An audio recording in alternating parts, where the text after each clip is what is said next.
నమస్కారం ఘంటారావానికి స్వాగతం. ముందుగా ప్రధాన అంశాలు. ముగిసిన ముఖ్యమంత్రి రేవంత్ రెడ్డి ఢిల్లీ పర్యటన. పెండింగ్ అంశాలను కేంద్ర మంత్రుల దృష్టికి తీసుకెళ్లిన సీఎం.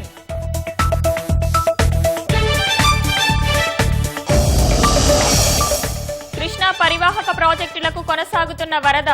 భద్రాచలం వద్ద అంతకంతకు పెరుగుతున్న గోదావరి నీటి మట్టం.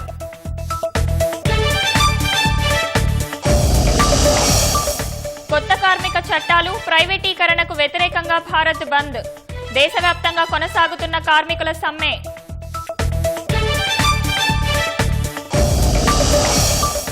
సూర్యాపేట జిల్లాలో రహదారి నిర్మాణంలో నాణ్యతకు తిలోదకాలు. వారం రోజులకే పెచ్చులుగా ఊడి రావడంపై స్థానికుల ఆగ్రహం. గుజరాత్ వంతెన కూలిన ప్రమాదంలో 6 మృతి. గల్లంతైన మరికొందరి కోసం కొనసాగుతున్న సహాయక చర్యలు.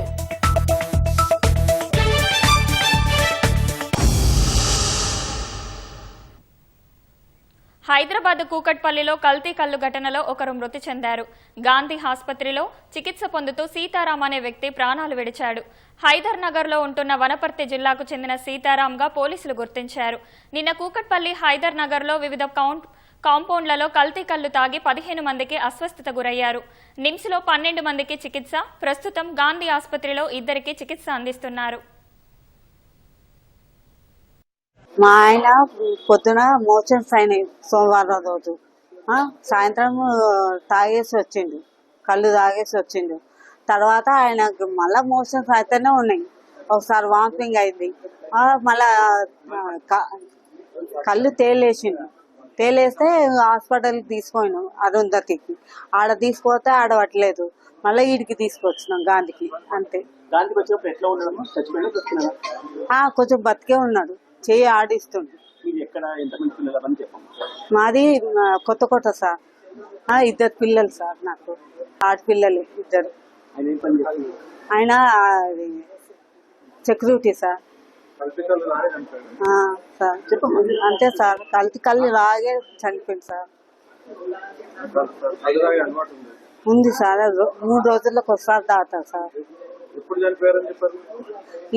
వీటికి వచ్చినాక చెయ్యి ఆడిచ్చింది సార్. తర్వాత లోపలికి తీసుకున్నాక కొంచెం చూసింది సార్. తర్వాత చనిపోయినాను. కుకట్పల్లిలో కల్తీ కల్లు ఘటనకు సంబంధించి మరిన్ని తాజా వివరాలు మా ప్రతినిధి నాగార్జున ప్రత్యక్ష ప్రసారం ద్వారా అందిస్తారు.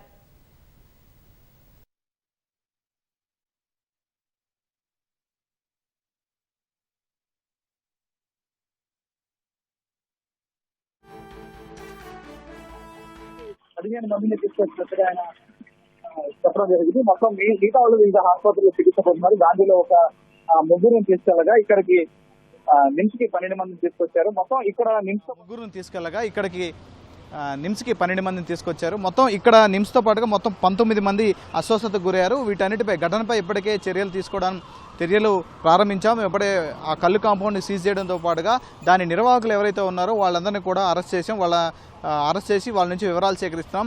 అసలు ఆదివారం రోజు ఈ కళ్ళు తాగినటువంటి ఘటన అదే రోజు నుంచి ఒక్కొక్కరిగా ఆసుపత్రిలో చేరడం, అందరికీ కూడా ఒకే రకమైనటువంటి లక్షణాలు కనిపించడంతో వీళ్ళంతా కూడా కల్తీ కళ్ళు బాధితులనగా గుర్తించారు. అందరూ కూడా రామ్దేవరావు హాస్పిటల్లో వరుసగా చికిత్స పొందుతూ నిన్న అందరికీ సీరియస్ అవడంతో వాళ్ళందరినీ మెరుగైన చికిత్స కోసం వెంటనే నిమ్స్ ఆసుపత్రికి తరలించారు. మరికొంతమందిని గాంధీకి తరలించారు.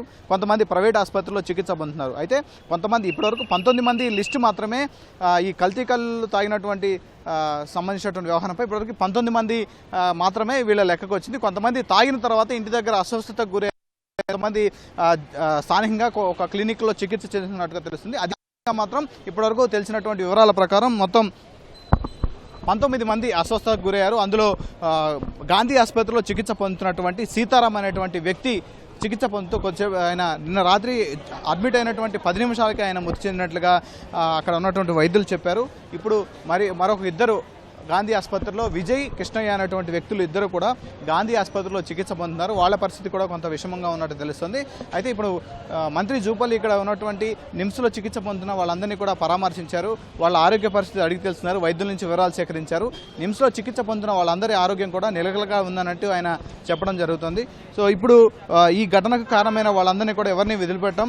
సో కళ్ళు కాంపౌండ్ సంబంధించి గత 10 ఏళ్లుగా ఒక రకమైనటువంటి దాన్ని ఫాలో అవుతున్నారు. సో దాని అన్నింటినీ కూడా ఇక్కడ నుంచి మేము ఇలా జరగకుండా చూస్తాం. దీనికి ఎలాంటి చర్యలు తీసుకోవాలో నిపుణుల సలహాలు తీసుకుంటాం. సో ఇప్పుడు ఈ ఘటనపై అంటే కళ్ళు కాంపౌండ్లో జరుగుతున్న వ్యవహారాలపై అనుమతులు ఏ విధంగా తీసుకున్నారు, తర్వాత అక్కడ ఎలాంటి కళ్ళు కలిపేటువంటి ఎలాంటి పౌడర్ని కలుపుతున్నారు, ఎలాంటి కెమికల్ని కలుపుతున్నారు అనే విషయాలపై ఆరా తీస్తాం. స్పష్టమైనగా ఇక్కడ ఎక్సైజ్ ద్వారా ఒక అధికారులను నియమించి దీని మీద ప్రత్యేక నిఘా పెడతామనేది మంత్రి స్పష్టం చేశారు. సో ఇప్పటి వరకు నిమ్స్లో ఉన్నటువంటి వాళ్ళందరినీ కూడా వాళ్ళ బాధితులంతా కూడా వాళ్ళ ఉన్నటువంటి పేషెంట్లకు సంబంధించి వాళ్ళ బంధువులకు సంబంధించి ఆరోగ్య పరిస్థితిపై ఆందోళనగా ఉన్నారు. సో వాళ్ళందరికీ కూడా ఆయన భరోసా ఇచ్చి ఇక్కడ నుంచి కొంతసేపటి వెళ్ళండి. మరికొద్దిసేపట్లో కొంతమంది మంత్రి, బీఆర్ఎస్ నేత, మాజీ మంత్రి ఇక్కడికి నిరంజన్ రెడ్డి కూడా ఇక్కడికి వచ్చారు. మధ్యాహ్నం ఈటెలు కూడా వాళ్ళందరినీ కూడా పరామర్శించే అవకాశం కనిపిస్తోంది. సో ఓవరాల్గా ఈ ఘటన కొంత హైదరాబాద్లో కలకలం సృష్టించింది. హైదరాబాద్లో జరిగినటువంటి ఆ కళ్ళు కాంపౌండ్లో ఆదివారం కళ్ళు సేవించినటువంటి వీళ్ళందరూ కూడా ఒకే రకమైన లక్షణాలతోటి చికిత్స పొందడం, వాళ్ళందరూ కూడా వాంతులు, విరేచనాలతోటి రాత్రి ఆందోళనకరంగా రామ్దేవ్ హాస్పిటల్లో చేరడం, ఆ తర్వాత ఇక్కడి నుంచి తరలించడం. సో ప్రస్తుతం అయితే వాళ్ళందరికీ కూడా నిమ్స్ ఆసుపత్రిలో చికిత్స అందుతుంది. మరొక 15 మంది నిమ్స్ ఆసుపత్రిలో చికిత్స అందుతుండగా 2 గాంధీ హాస్పిటల్లో చికిత్స పొందుతున్నారు. మరికొంతమంది స్థానికంగా ప్రైవేటు ఆసుపత్రిలో చికిత్స పొందుతున్నట్లుగా మనకి ఇప్పటివరకు ఉన్నటువంటి సమాచారం. Vote you.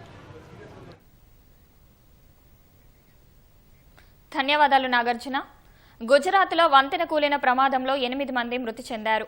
మరో 5గురిని కాపాడారు. పాద్రా వద్ద మహిసాగర్ నదిపై ఉన్న గంభీర వంతెన కూలటంతో 4 వాహనాలు నదిలో పడ్డాయి. సమాచారం అందుకున్న వెంటనే పోలీసులు సహా వివిధ శాఖల సిబ్బంది ఘటనా స్థలానికి చేరుకొని సహాయక చర్యలు చేపట్టారు. ఈ ప్రమాదంలో 8 మంది మృతి చెందగా మరో 5గురిని కాపాడారు. గల్లంతైన మరికొందరి కోసం గాలింపు చర్యలు కొనసాగుతున్నాయి.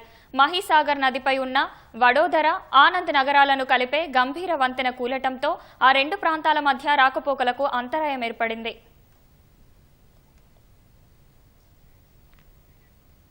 దేశవ్యాప్త సమ్మెలో భాగంగా రాష్ట్రంలోనూ కార్మిక సంఘాలు ఆందోళన బాటపట్టాయి. సింగరేణి ఏరియాల్లో కార్మికులు విధులు బహిష్కరించారు. భద్రాద్రి కొత్తగూడెం జిల్లా ఇల్లందులో ఆర్టీసీ, సింగరేణి కార్మికులు కేంద్రానికి వ్యతిరేకంగా నినాదాలు చేస్తూ నిరసనలు చేపట్టారు. మనుగూరులో సింగరేణి, పురపాలక, ఆర్టీసీ కార్మికులు విధులను బహిష్కరించారు.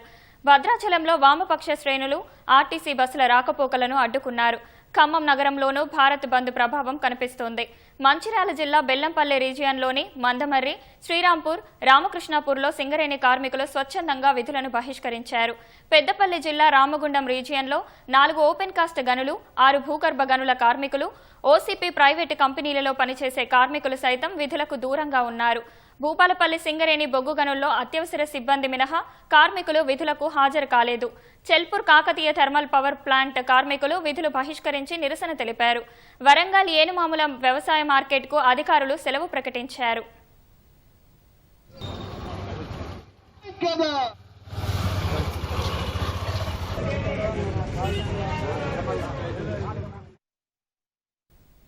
ఆ రోడ్డు నాణ్యత చూస్తే ముక్కున వేలు వేసుకోవాల్సిందే. రోడ్డుపై వాహనాలు వెళ్తే పాడవడం కాదు కదా, చేయితో తీస్తేనే తారు ఊడిపోతోంది. సూర్యాపేట జిల్లా మునగాల మండలం నేలమర్రిలో వేసిన వారం రోజులకే రోడ్డు దుస్థితికి నిదర్శనమైంది. లక్షలు ఖర్చు పెట్టి నిర్మించిన రోడ్డు నాణ్యతలేమిపై గ్రామస్తులు ఆగ్రహం వ్యక్తం చేస్తున్నారు. నాసిరకం పనులతో గుత్తెదారులు జేబులు నింపుకున్నారని ఆరోపించారు. రహదారికి ఇరువైపులా మట్టి పోయకపోవడంతో చివరి భాగాల్లో ఎక్కడికక్కడ పైకి లేస్తుందంటున్నారు. నాసిరకం పనులు చేసిన కాంట్రాక్టర్పై అధికారులు చర్యలు తీసుకోవడం లేదని మండిపడుతున్నారు.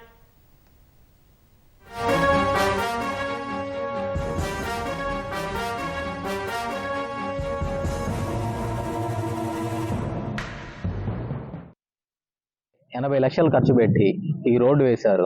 ఈ రోడ్డు వేయడం ఎంత దారుణంగా ఉందంటే చాలా ఇంచు మందం కూడా లేకుండా ఒక మనిషి ఇలా పట్టుకొని ఇట్లా లేపితే వచ్చేస్తుంది. ఒక బండి స్టాండ్ వేసిన బండి దిగబడుతుంది. ఈ రోడ్డు మీద చాలా రస్తా జరుగుతుంది.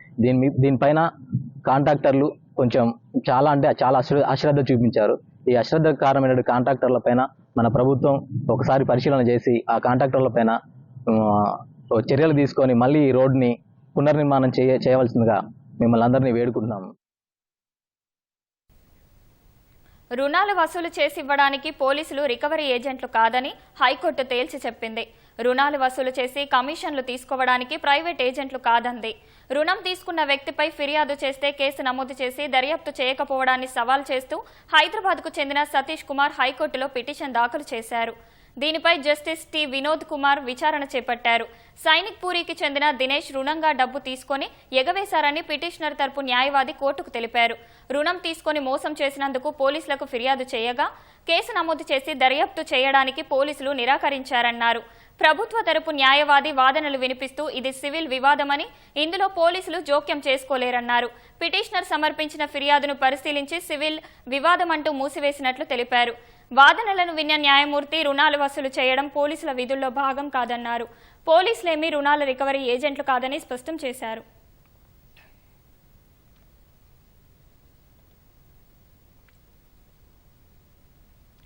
హైదరాబాద్ జీడిమెట్లలోని ఓ ఏటీఎంలో దొంగలు చోరీకి పాల్పడ్డారు. రాత్రి బాలానగర్ ఏసీపీ ఆధ్వర్యంలో కార్డన్ సెర్చ్ నిర్వహించిన 4 గంటల్లోనే మార్కండేయ నగర్లోని హెచ్డిఎఫ్సి బ్యాంక్ ఏటీఎంలో చోరీ చేశారు. గ్యాస్ కట్టర్స్ సహాయంతో ఏటీఎం మిషన్లో డబ్బులు ఇన్స్టాల్ చేసే బాక్సును దోచుకెళ్లారు.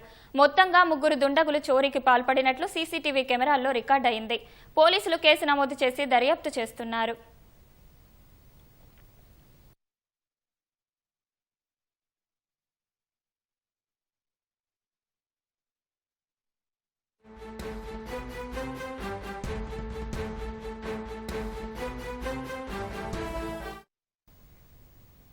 ఫోన్ ట్యాపింగ్ కేసులో సిట్ విచారణ కొనసాగుతోంది. ఈ నెల 14న మరోసారి విచారణకు రావాలని ప్రభాకర్ రావుకు ప్రత్యేక దర్యాప్తు బృందం నోటీసులు ఇచ్చింది. మరిన్ని వివరాలు మా ప్రతినిధి నాగార్జున అడిగి తెలుసుకుందాం. నాగార్జున, చెప్పండి, ఫోన్ ట్యాపింగ్ కేసులో ఈసారి ప్రభాకర్ రావును ఏ అంశాలపై ప్రశ్నించే అవకాశం ఉంది? సో ఇప్పటి వరకు ఈ ఫోన్ ట్యాపింగ్ కేసులో ఒక్కొక్కరుగా విచారిస్తూ వచ్చారు. ఈ కేసులో ప్రధాన నిందితుడిగా ఉన్నటువంటి ప్రభాకర్ రావుని పలుమార్లు ఇప్పటి వరకు 5 సార్లు ఆయన్ని విచారణ కొనసాగింది. అయితే ఆయన విచారించిన తర్వాత ఒక్కొక్కరుగా వీళ్ళు గుర్తించినటువంటి 618 మంది ఎవరైతే వీళ్ళు అప్పుడు సిట్ ఏర్పాటు అప్పుడు ఉన్నటువంటి ఎస్ఐబిలో ఉన్నటువంటి సమయంలో పండిత్ రావు సహాయంతో మొత్తం 618 మంది ఫోన్ ట్యాపింగ్ లకు గురైనట్లుగా గుర్తించారు. వాళ్ళందరినీ ఒక్కొక్కరుగా పిలిచి ఫోన్ ట్యాపింగ్ వివరాల మీద ఆయా బాధితుల వివరాలకు తీసుకున్నారు. వాళ్ళ స్టేట్మెంట్ కూడా రికార్డు చేయడం జరిగింది. ఇందులో పలు రాజకీయ నేతలు, పలు జర్నలిస్టులు, ఇతరులు కూడా ఉన్నారు. సో వీటిని బేస్ చేసుకుని ఇంకొక కొంతమంది కూడా ఈ వారం రోజులు అంటే ఈ వీకెండ్ వరకు కొంతమందిని కూడా విచారించాలి. వాళ్ళందరూ దాదాపు ఈ ఇందులో ఉన్నటువంటి ప్రధానమైనటువంటి వాళ్ళందరినీ కూడా వాళ్ళ వాంగ్మూలం అంతా తీసుకున్న తర్వాత ప్రభాకర్ రావు సంబంధించినటువంటి ట్యాపింగ్ గురైనటువంటి ఒక్కొక్కరు వీళ్ళు చెప్పినటువంటి స్టేట్మెంట్స్ ని బేస్ చేసుకొని వాళ్ళు చెప్పినటువంటి అంశాలు ఏ అంశాలు ఉన్నాయి, సో అందులో దాన్ని బేస్ చేసుకొని వాళ్ళ ఫోన్ ట్యాపింగ్ గురి చేసిన తీర్పు ఆయన ప్రశ్నించే అవకాశం ఉంది. మరోవైపు ఇతను కొన్ని రోజుల క్రితం ఇతను ల్యాప్టాప్ ని, సెల్ ఫోన్లు కూడా సిట్ సీజ్ చేయడం జరిగింది. ఆయన రెండోసారి విచారణకు హాజరైన సమయంలో ఆయన ఫోన్ ని, ల్యాప్టాప్ ని సీజ్ చేయడం జరిగింది. సో దాన్ని ఎఫ్ఎస్ఎల్ కి పంపించారు. అందులో వాడిని విశ్లేషించడానికి దాని రిపోర్ట్ కోసం వెయిట్ చేస్తున్నారు. దాని రిపోర్ట్ వస్తే అందులో ఉన్నటువంటి కీలకమైనటువంటి డేటా, ముఖ్యంగా 2023 ఎన్నికలు సమయంలో, అంతకంటే ముందు 2018 ఎన్నికల సమయంలో జరిగినటువంటి కొన్ని ఫోన్ సంభాషణలో ఆయన ల్యాప్టాప్ లో ఉన్నటువంటి డేటా కావచ్చు, వాటి అన్నింటినీ కూడా రీట్రైవ్ చేసేటువంటి పనిలో సిట్ అధికారులు ఉన్నారు. సో ఈ విచారణ అంతా అయిపోయిన తర్వాత దాదాపు ఆ ఎఫ్ఎస్ఎల్ రిపోర్ట్ కూడా వస్తే ఈ కేసు ఒక చివరి దశకు చేరుకునే అవకాశం కనిపిస్తోంది. సో ఇప్పటివరకు ఈ కేసులో వీళ్ళు అంటే ఇప్పుడు ఏవన్గా ఉన్నటువంటి ప్రభాకర్ రావుని ఎక్కువగా ఫోకస్ చేశారు. ఎందుకంటే గతంలో అరెస్ట్ అయినటువంటి 4 అధికారులు కూడా, మాజీ అధికారులు కూడా, వీళ్ళందరూ ఇచ్చినటువంటి స్టేట్మెంట్ కూడా ప్రభాకర్ రావు చెప్తేనే చేశామనేది విషయం స్పష్టం చేశారు. కానీ ప్రభాకర్ రావు విషయాన్ని సమయంలో ఉన్నతాధికారులు చెప్తేనే నేను చేశాను, ఎలాంటి రాజకీయ నేతలతో నాకు సంబంధం లేదనే విషయాన్ని నేను ప్రధానంగా స్పష్టం చేస్తూ వచ్చారు. సో ఇప్పుడు దీని వెనక ఉన్నటువంటి ఈ ప్రభాకర్ రావు విచారణ అయిపోయిన తర్వాత ఇతనికి ఆదేశాలు ఇచ్చినటువంటి వారు పొలిటికల్ లీడర్స్ కావచ్చు, తర్వాత ఉన్నతాధికారులు దానిపై కూడా సిట్ ఆరా తీయాలని భావిస్తోంది. సో ప్రభాకర్ రావు విచారణ వీళ్ళంత త్వరగా పూర్తి చేసి ఎఫ్ఎస్ఎల్ రిపోర్ట్ వచ్చిన తర్వాత ఈ కేసుని ఒక తుది దశకు తీసుకొచ్చేందుకు సిట్ అధికారులు భావిస్తున్నారు. ధన్యవాదాలు నాగార్జున.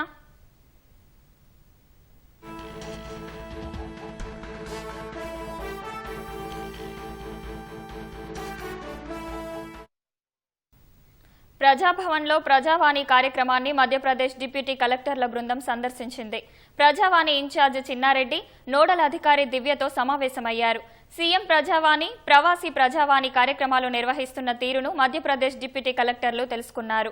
ప్రజావాణికి అందుతున్న సమస్యలు, పరిష్కారమైన విషయాలను అధికారులు వివరించారు.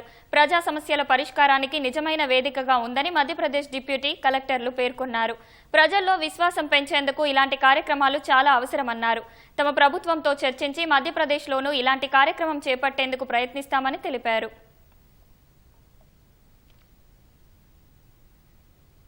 జూరాల జలాశయానికి వరద ఉధృతి కొనసాగుతోంది. 1,25,000 క్యూసెక్కులు ప్రవాహం వచ్చి చేరుతోంది. 14 గేట్లు ఎత్తి 1,26,630 క్యూసెక్కులను శ్రీశైలానికి విడుదల చేస్తున్నారు. ప్రాజెక్టు పూర్తి నీటి మట్టం 318.51 మీటర్లు కాగా ప్రస్తుత నీటి మట్టం 317.63 మీటర్లుగా ఉంది. జలాశయం పూర్తి నీటి నిల్వ 9.657 టీఎంసీలకు 7.894 టీఎంసీలను కొనసాగిస్తున్నారు. ఎగువ, దిగువ జూరాలలో విద్యుత్ ఉత్పత్తి కొనసాగిస్తున్నారు.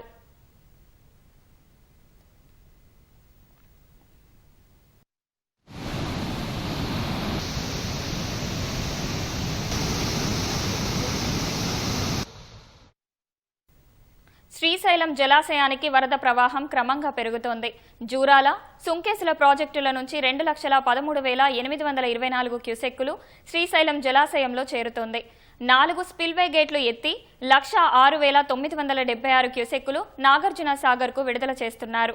శ్రీశైలం నుంచి అవుట్ఫ్లో 172,520 క్యూసెక్కులుగా ఉంది. ఎడమగట్టు విద్యుత్ కేంద్రం నుంచి 35,315 క్యూసెక్కులు, కుడిగట్టు విద్యుత్ కేంద్రం నుంచి 30,229 క్యూసెక్కులు విడుదల చేస్తున్నారు. శ్రీశైలం పూర్తి స్థాయి నీటి మట్టం 885 అడుగులు కాగా ప్రస్తుతం 882.10 అడుగులకు చేరింది. ప్రాజెక్టు పూర్తి స్థాయి నీటి నిల్వ సామర్థ్యం 215.80 టీఎంసీలు కాగా ప్రస్తుతం 199.73 టీఎంసీలకు చేరింది. ఎగువ నుంచి వస్తున్న వరదతో భద్రాచలం వద్ద గోదావరి నీటి మట్టం స్వల్పంగా పెరుగుతోంది. ఉదయం 11 గంటలకు గోదావరి నీటి మట్టం 24 అడుగుల వద్దకు చేరినట్లు అధికారులు ప్రకటించారు. నీటి మట్టం ఇంకా పెరిగే అవకాశం ఉందని అంచనా వేస్తున్నారు. స్నానఘట్టాల ప్రాంతం మెట్ల వరకు వరద ప్రవాహిస్తుంది. భక్తులు లోతుగా వెళ్లకుండా ఒడ్డునే స్నానాలు చేయాలని బోర్డులు ఏర్పాటు చేశారు. గజ ఈతగాళ్లను అందుబాటులో ఉంచారు. ఎలాంటి పరిస్థితులనైనా ఎదుర్కొనేలా లాంచీలను సిద్ధంగా ఉంచారు.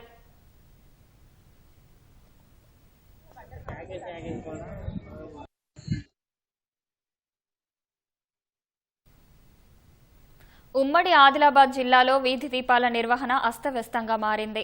రాత్రైతే చిమ్మని చీకట్లు అలుముకునే పరిస్థితి నెలకొంది.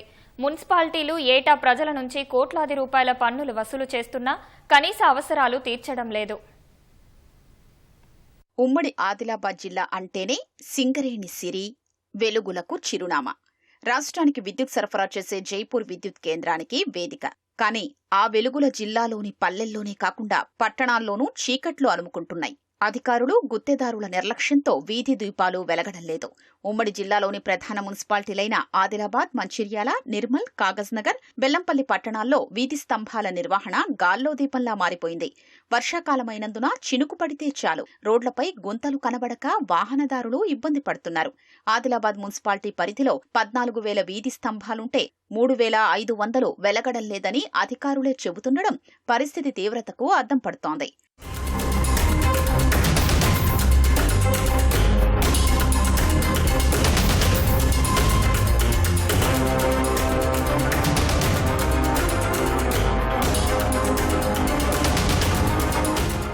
ఉమ్మడి జిల్లాలోని 12 మున్సిపాలిటీల పరిధిలో రాత్రైతే బయటకు రావాలంటేనే జనం వణుకుతున్నారు. చిమ్మ చీకట్లలో రోడ్లపై గుంతలు కనబడక వాహనదారులు ఇబ్బంది పడాల్సొస్తోంది. రోడ్డుపై ఎక్కడ ఏ గుంత ఉందో, ఎక్కడ పశువులు సంచరిస్తున్నాయో తెలియక ప్రమాదాలకు గురవుతున్నామని ప్రజలు ఆందోళన వ్యక్తం చేస్తున్నారు. ఈ వర్షాకాలం సీజన్లో చూసినట్టయితే ఎక్కడంటే అక్కడ విద్యుత్ దీపాలు అనేటువంటి వెలుగక నానా అవస్థలు పడుతున్నటువంటి సందర్భం ఇక్కడ ఉంది. స్థానికంగా ఉండేటటువంటి కాలనీలలో చూసినా కొన్ని టర్నింగ్ పాయింట్ల దగ్గర అసలు కరెంటు స్తంభాలకు సరి అయినటువంటి విద్యుత్ దీపాలు లేక టర్నింగ్ల దగ్గర, అదేవిధంగా కొన్ని చోట్ల పూల మలుపుల దగ్గర పశువులు వాడుకొని ఉంటున్నాయి. అవి కూడా నైట్ లో కనబడక వాహన చోదకులు ఎవరైతే ఉన్నారో వాళ్ళకు అనేక రకాలైనటువంటి ఇబ్బందులు కలుగుతున్నాయి. సకాలంలో చర్యలు తీసుకొని ఈ వీధి దీపాలు అనేటువంటిది ఉంచితే భారీ వాహనాలు కావచ్చు, నడుచుకుంటూ పోయే వాళ్ళకే కావచ్చు, సౌకర్యవంతంగా ఉంటుంది. కానీ ఆదిలాబాద్లో 49 వార్డులు ఉన్నాయి. సూర్యోదయం కాగానే వీధి దీపాలు ఆరిపోవాలి, చీకటి పడగానే వీధి దీపాలు వెలగాలి. కానీ ఇక్కడ ఆదిలాబాద్లో ఎటు చూసినా 49 వార్డులు అంధకారం అనేది అలుముకొని ఉన్నది. పన్నులైతే ప్రజల నుంచి రాబడుతున్నది ప్రభుత్వం, కానీ ఎక్కడ చూసినా కానీ మరి అంధకారమే కనిపిస్తున్నది. పన్నులు వసూలు చేయడంతో పాటు మరి వీధి దీపాలు కూడా నిర్వహిస్తే బాగుంటది. ఈ కలెక్టర్ ఆఫీస్ రోడ్డు ఇక్కడ చీకటి ఉన్నది, మొత్తం ఏం కనిపిస్తలేదు. బండ్లు వస్తున్నాయి, ఏం లొందలు ఉంటాయి కూడా కనిపిస్తలేవు. ఇలా లైట్లు లేవు. సాయంత్రం కాగానే లైట్లు రావాలా కదా, లైట్లు వస్తలేవు. ఇది పరిస్థితి ఎట్లా ఆదిలాబాద్ది? ఇలా ఏం చేస్తున్నారు, ఏం చేస్తలేరు. యాక్సిడెంట్లు అవుతున్నాయి. మా పరిస్థితి ఎట్లా? ఇంకా వర్షం పడుతున్నది, వర్షంలో ఏం కనిపించది. ఇన్న ఇట్లా ఉన్నది, వేరే జాగాలో ఇట్లా. మరి ప్రజాప్రతినిధులు, అధికారులు సమీక్షలు చేయకపోవడంతో వీధి దీపాల నిర్వహణ గుత్తేదారులకు అడ్డు అదుపు లేకుండా పోతోంది. ఇప్పటికైనా చిమ్మ చీకట్లు తొలగించాలని జనం విజ్ఞప్తి చేస్తున్నారు.